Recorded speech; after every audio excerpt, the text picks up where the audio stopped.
আসসালামু আলাইকুম। কোরআনে আছে নাকি হাদিসে আছে? কোনটা? সিজদার কথা বলছি। কোরআনে বহুবার উল্লেখ করা হয়েছে, সিজদা করার নির্দেশ দেওয়া হয়েছে। কিন্তু সিজদা কি? কোন দিকে মুখ করে করতে হবে সিজদা? কিভাবে করতে হবে সিজদা? এই কথা কি কোরআনের কোথাও আছে? নাই। এটা বুঝতে হলে, এটা জানতে হলে আমাদেরকে হাদিস দেখতে হবে। কেন হাদিস দেখব?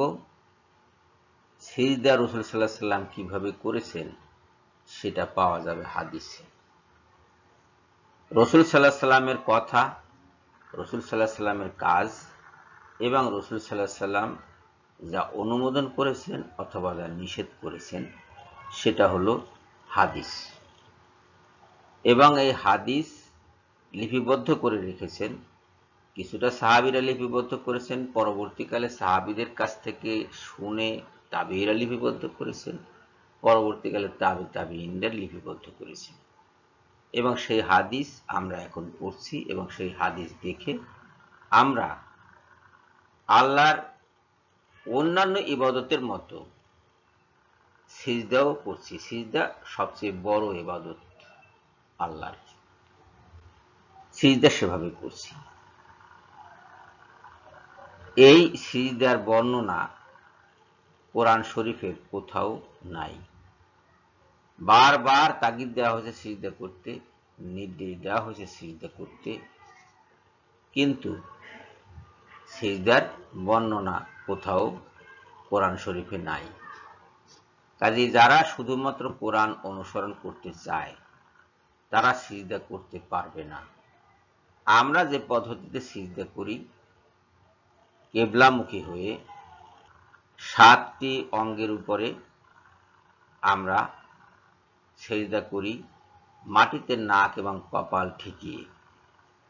এই সিজদার পদ্ধতি যিনি হাদিস অনুসরণ করবেন না তার পক্ষে জানাও সম্ভব না, করাও সম্ভব না।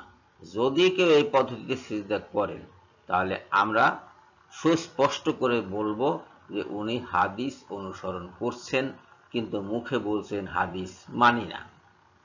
আমি কাদের কথা বলছি আপনারা বুঝছেন। আপনাদের ধারণা যে ওনারা আহলে কোরআন, আসলে আহলে কোরআন ওনারা নন, ওনারা প্রতারক, ধোঁকাবাজ এবং সম্ভবত এদের অনেকেই বিধর্মী। অন্য ধর্ম থেকে এসে মুসলমান সেজে মুসলমানদেরকে প্রতারণা করছে, বলছে যে কোরআন মানতে হবে, হাদিস মানা যাবে না। কেন মানা যাবে না হাদিস? ওনাদের ভাষ্যমতে হাদিস হলো মানব রচিত গ্রন্থ, কিন্তু হাদিস কারো রচিত গ্রন্থ নয়, এটি কারো রচনা নয়, এটি কবিতা নয়, প্রবন্ধ নয়, নিবন্ধ নয়, এটার গল্প নয়, উপন্যাস নয়। হাদিস হলো বর্ণনা। কিসের বর্ণনা? রাসূল সাল্লাল্লাহু আলাইহি ওয়াসাল্লাম যে কথা বলেছেন সেই কথার উদ্ধৃতি হিসেবে বর্ণিত, রাসূল সাল্লাল্লাহু আলাইহি ওয়াসাল্লাম যে কাজ করেছেন সেই কাজের বর্ণনা হাদিসে প্রদত্ত। রাসূল সাল্লাল্লাহু আলাইহি ওয়াসাল্লাম যা অনুমোদন করেছেন অথবা নিষেধ করেছেন সেই কথা ওই একইভাবে অনুমোদন বা নিষেধ হিসাবে বিধৃত হাদিসে। এটাই হলো হাদিস।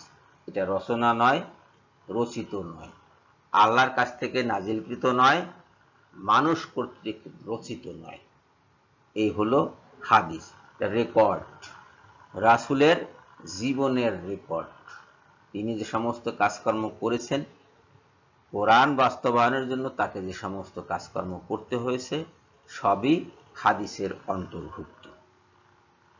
এই হাদিসকে আমরা অনুসরণ করি রাসূল সাল্লাল্লাহু আলাইহি ওয়াসাল্লামকে অনুসরণ করার জন্য।